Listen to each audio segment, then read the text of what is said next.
Korps Marinir TNI Angkatan Laut kerahkan sebanyak 217 personil marinir dari Pasmar II Surabaya dalam membantu masyarakat terdampak gempa bumi di Flores, Nusa Tenggara Timur. Pengerahan dalam Satgas Penanggulangan Bencana Alam ini membawa kekuatan ZENI, kesehatan peralatan pendukung hingga bantuan sosial untuk memperkuat penanganan dan pemulihan pasca bencana.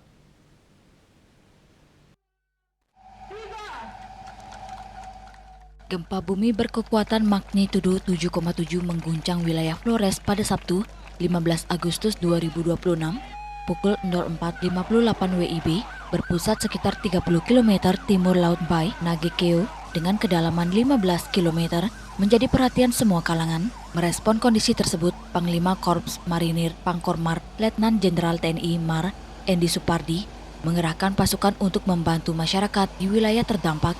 Sebanyak 217 personel tersebut diperkuat unsur kesehatan, seni konstruksi, kesehatan lapangan, dukungan lapangan, angkutan, komunikasi, serta unsur pendukung lainnya. Kehadiran pasukan seni konstruksi marinir dipersiapkan untuk membantu penanganan dan pemulihan sarana maupun prasarana yang terdampak. Sementara personel kesehatan disiapkan memberikan pelayanan medis kepada masyarakat. Tak hanya membawa personel, Korps Marinir turut mengerahkan berbagai peralatan untuk mendukung operasi kemanusiaan, diantaranya 1 unit dozer dan 1 ekskavator, serta dump truck, truk angkut, ambulans, kendaraan operasional, perlengkapan durlap dan keselap, toolkit tukang, velbet, tenda, dan perlengkapan pendukung lainnya. Bersamaan dengan pengerahan pasukan, Korps Marinir juga membawa sekitar 3 ton bantuan sosial. Bantuan tersebut terdiri atas sekitar 2 ton bahan pangan pokok, serta lebih dari 1.450 koli dan ratusan dus kebutuhan vital. Bantuan kemanusiaan itu juga dilengkapi perlengkapan ibadah, pakaian layak pakai untuk dewasa dan anak-anak, serta selimut. Seluruh bantuan tersebut diharapkan dapat memenuhi kebutuhan dasar sekaligus meringankan beban masyarakat yang tengah menghadapi situasi darurat pasca bencana.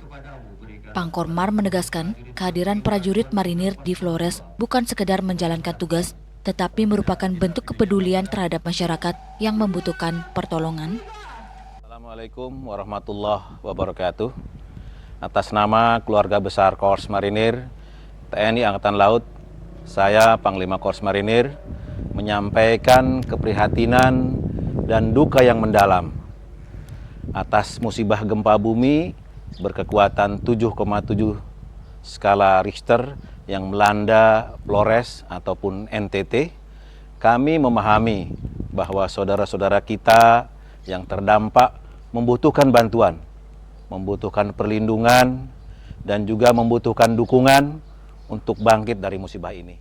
Sebagai bentuk Dispenkormar TNI Angkatan Laut melaporkan.